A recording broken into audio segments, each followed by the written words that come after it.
Today we're talking about psychic abilities. If you want to unlock your psychic potential, you first need to develop your awareness. Everyone has psychic abilities, but the one thing that separates a psychic from a non-psychic is trust. You might receive an intuitive message, but how do you know that that is real or just your mind making stuff up?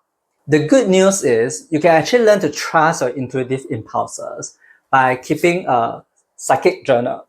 I started journaling my psychic experiences over the past 2 years, and it made me more aware of all the subtle nuances. So in this video, I'm going to show you exactly what they are and how you can start your own journal today. Alright, let's dive in.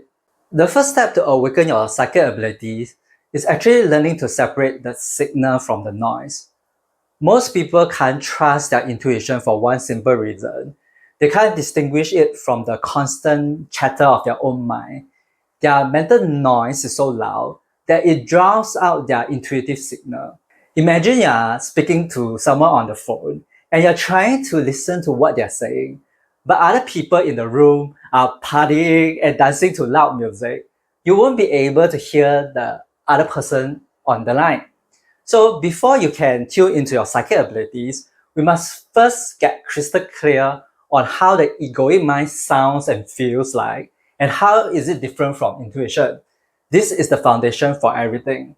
Okay, so here are the main difference between the egoic mind and intuition. The egoic mind is always very noisy. There's a lot of mental chatter. It could be overthinking. You're always thinking about how to solve a problem from multiple angles. You may be overanalyzing the situation. Intuition, on the other hand, is epiphany. It's like you have a light bulb moment. You receive ideas and you get creative and you feel an inspiration. The second difference is egoic mind is very judgmental. It's always right or wrong. It's very rigid. It's very black and white. While intuition is about resonance. It's whether something resonates with you or something doesn't resonate with you. It may not make any logical sense, but it kind of does because it resonates with your soul. It feels that's what you're supposed to do. The third thing is the body, when we are thinking too much, tends to feel very contracted, especially when it's the ego painting a negative narrative about a situation. For intuition, the body actually expands, feel expanded. There is a kind of openness when you receive an intuitive message. The next thing is the egoic mind feels very uncertain. When you're trying to figure out what's right, what's wrong, there is this wavering energy. It feels a little bit unstable. There is always a little doubt in your mind. But for intuition, it's deep knowing. There is a very clear and certain feeling to what you have received. Even if you can't explain it, it feels certain. The egoic mind is usually pushy and demanding, asking you to do this, do that. But intuition is actually pretty calm and peaceful. It's like a gentle whisper. Your intuition doesn't force you to do things. It just presents you an easier path. And whether you want to follow or not, that's up to you. You're always given a choice. Another difference is when it comes to egoic mind, there's always some intense emotion, whether is it positive or negative. You may feel anxiety when you think about something, or you may have a strong desire, like you're fantasizing about someone, and there's a strong feeling of connection and longing and wanting to be with that person. Intuition, on the other hand, feels rather neutral. You just receive the message and it's like, okay, it's very relaxed, but yet very firm with the message. And you just feel like everything is going to be okay. You don't get overly negative or positive. It just feels like it is what it is. And then egoic mind usually rely on the five senses. It relies on the physical aspects, what you can see, what can you smell, what can you hear, what can you touch and taste. The intuition uses the sixth sense. It's all about clairs. Clairsentient, clairvoyance, clairaudience. All the five senses has a corresponding sixth sense. The intuition deals with energy. Next, the egoic mind is all about thinking habits, patterns, and loops. You may have a specific belief system about relationship, about work, and your identity is very much tied to the physical things around you. It's very much in the mind. Intuition, on the other hand, is more in the body and the heart. It's you have a gut feeling. Your gut is telling you to go here or not to go here, to trust or distrust, and you're feeling some bodily sensation. So now, how do you know if your mind is making things up or is it truly an intuitive message? Take the example of a romantic projection. You might have a gut feeling that someone is deeply attracted to you. You think that they are your soulmate or your twin flame. They smile at you every time they see you, they notice you. Maybe you even see repeated numbers like 111, 222. But how do you know if that isn't just a crush or limerence? The key is to go through a checklist like this and truly test the feeling. If your mind is very noisy, you keep fantasizing and daydream about them, then that is the egoic mind. If it's an epiphany, like you suddenly receive a message and you feel that, oh, the person is your soulmate or twin flame, then that would be more likely to be intuition. If you are uncertain, if you keep thinking whether, oh, the person is my twin flame or soulmate, or are they not? You constantly have this doubt in your mind. That is the egoic mind. The intuition actually is very certain. It doesn't need to prove it. If okay, someone is your twin flame, you don't need have to watch so many YouTube videos to figure out whether they really are. Because deep within your body, you know what's true. You just let the universe brings you all together, right? And egoic mind is always about right or wrong. The intuition is about resonance. You are not trying to figure out so hard whether that person is your twin flame or not. It's whether you feel the connection or not. Is there a heart resonance or not? Here's another example to help you really get clear on this. If you have strong premonition that something bad is going to happen, how do you know that it's truly a message about the future? Or is it just your fear and anxiety talking? You go back to this list and you check. If you receive a message and you feel intense fear and anxiety, then that is the egoic mind. The intuitive message is always very calm, peaceful, and neutral. Even if something bad is going to happen, you know it's happening for a good reason. You know everything is going to be okay. So you don't feel that afraid about the future. And also, the voice could be very pushy and demanding, telling you, oh, the system is going to collapse. You need to run. You need to, do a lot of things to help yourself. But when it's come to intuition, it's very calm and peaceful. It's a whisper. It's like you receive a message. Okay, then the next step is to do this, to do that. It's a gentle guidance, guiding you to the best path for you. So if you want to awaken your psychic ability, you have to first calm down your mind enough so that you can hear the intuition. Otherwise, if your mind is so noisy and partying at the background, you will not be able to hear the person on the other line. Okay, now let's break down intuition. Intuition is not exactly the same as psychic abilities. Like most people, I often use the word intuition to refer to psychic abilities in casual conversation because it's just more convenient and a more acceptable term when you communicate with others, especially skeptics. People won't be so scared of you as if you're going to read their mind when you tell them it's intuition and not psychic abilities.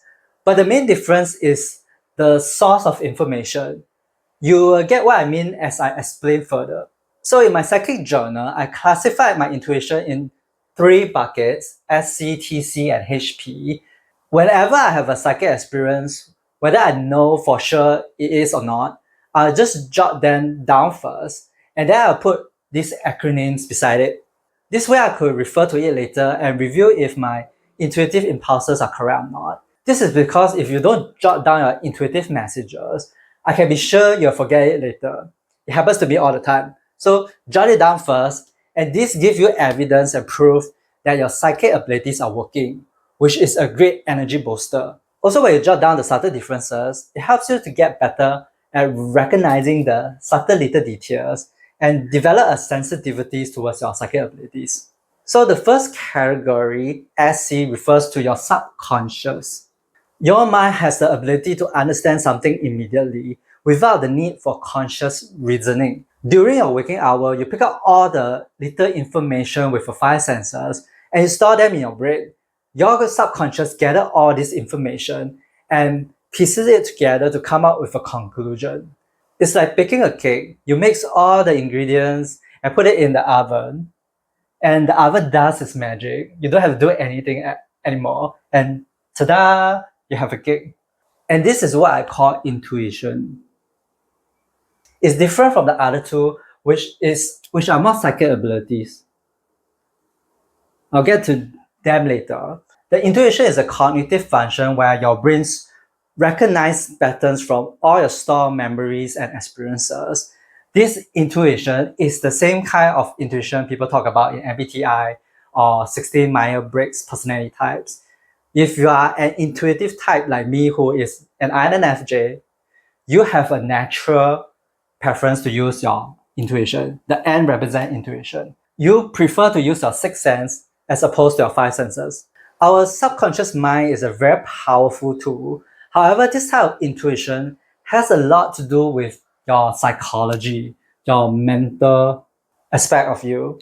It depends on what you put in your mind. If your mind has certain belief system, thinking habits, it can affect your subconscious. It's like if you put strawberry into the oven, you don't get a banana cake, right?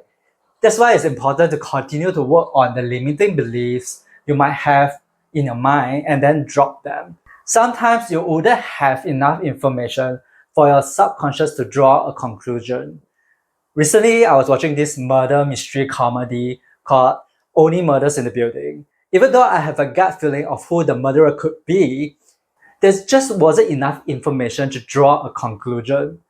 The show is designed in this way to exclude the important information and include misdirection to get you guessing till the end.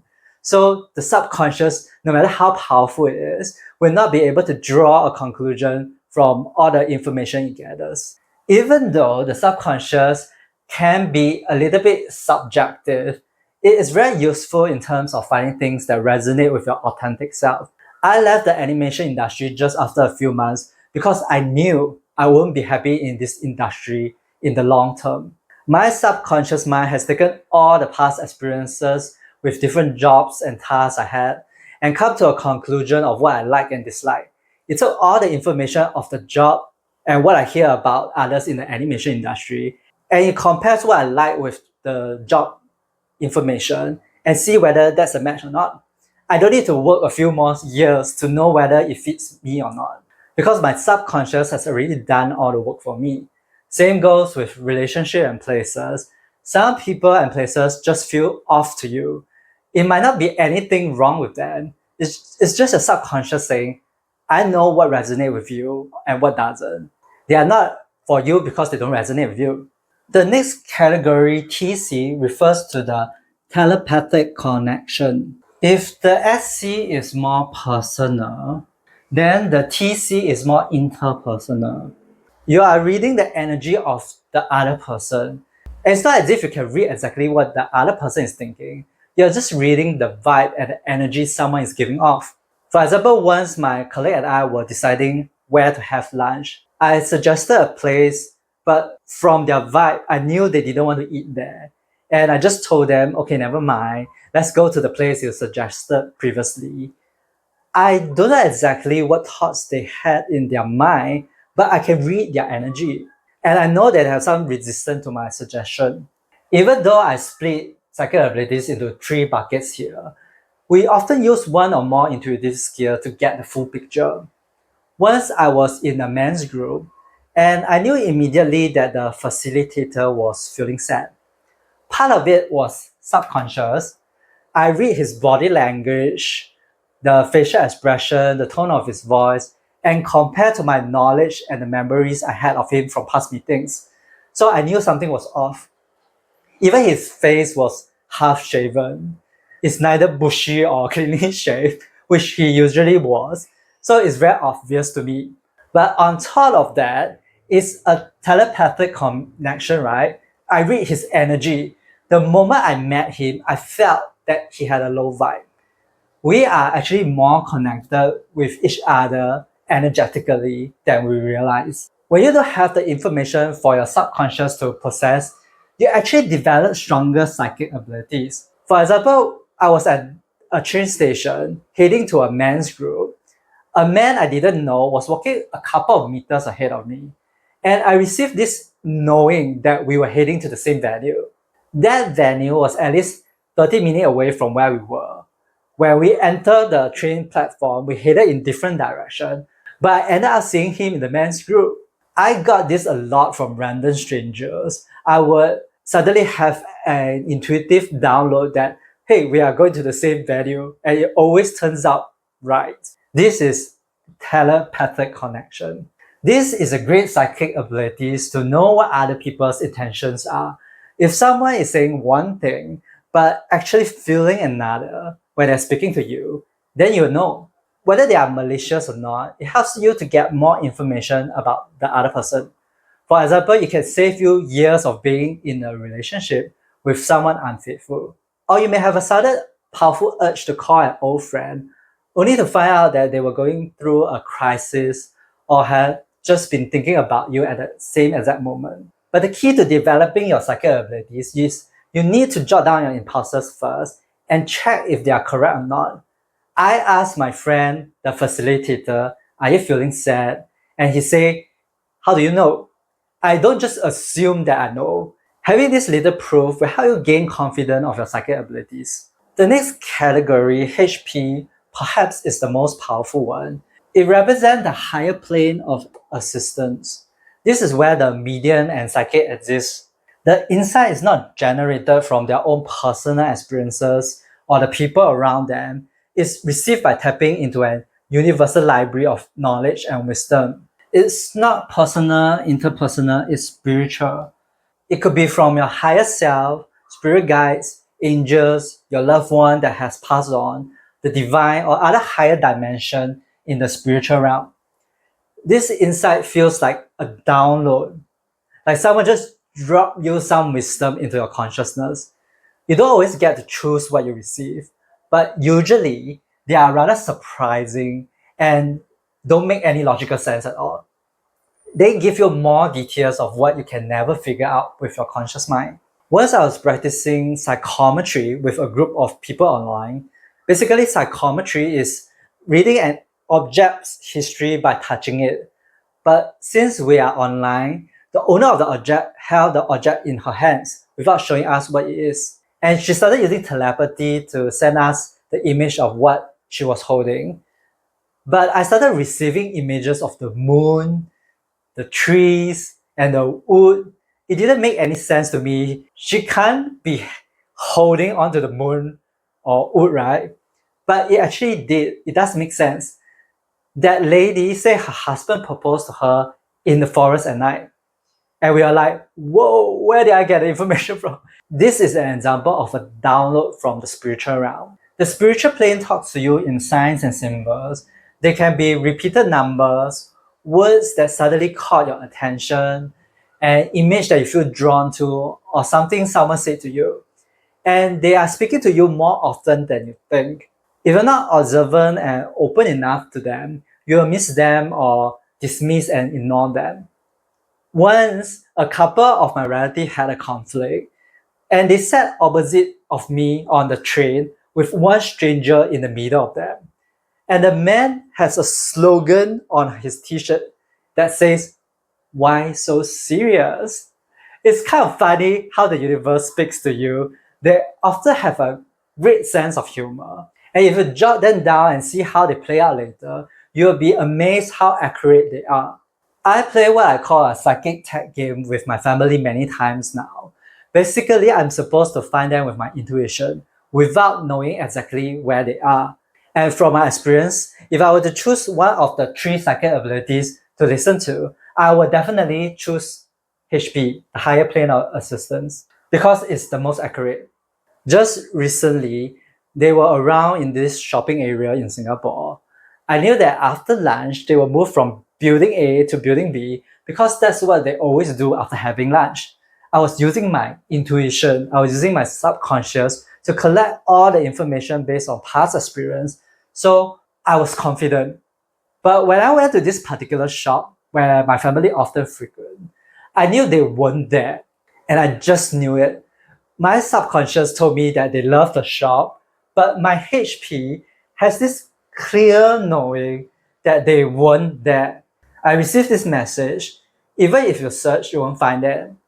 And I did search in that shop every single aisle, and surely enough, they weren't there. Then I left the shop and I received another clear guidance to go straight. And I went for it. But when I was at this junction, I saw another shop that my family often went to. Again, my subconscious mind was telling me to go there, right? But my HP keeps saying, no, go straight. And I followed that impulse. And there was my brother standing outside the toilet waiting for my mom. After times, HP doesn't make sense at all, but it always works. Even if you choose not to listen to your guidance, like how I did the first round, I just follow my subconscious. Jotting it down will help you realize that, oh, I make a mistake here. And it will give you feedback you need for the next time. I get it that sometimes it's not easy to know where the source is. So when you're jotting down in your psychic journal, just randomly assign a category. Sometimes if I'm not very sure, I'll just put 2. Or if I felt there's a mix of both, I'll just put 2 categories beside my journal. The key thing is not to get stuck in the right or wrong, which is the analytical mind. I had written a lot of things in my journal. Some have special meaning, some don't. But the more you jot down, the more you'll be able to tell the difference. Intuitive messages may not be earth-shattering. It could be small little guidance. So I just jot down anything that I feel might be an intuitive message and see what happens later. So there you have it, that's the secret. You don't need a special gift to awaken your psychic potential. You just need a journal and a commitment to learn the nuances and develop your awareness. It's not about being right all the time. It's about being observant enough to see the proof. And every time you jot down an insight and it comes true, you build the trust you need to take the next bigger step. Now, if you want to learn more about how I develop my psychic abilities, you can watch this next video. And I'll talk about how I use games such as the Psychic Tag game to fine-tune my psychic abilities.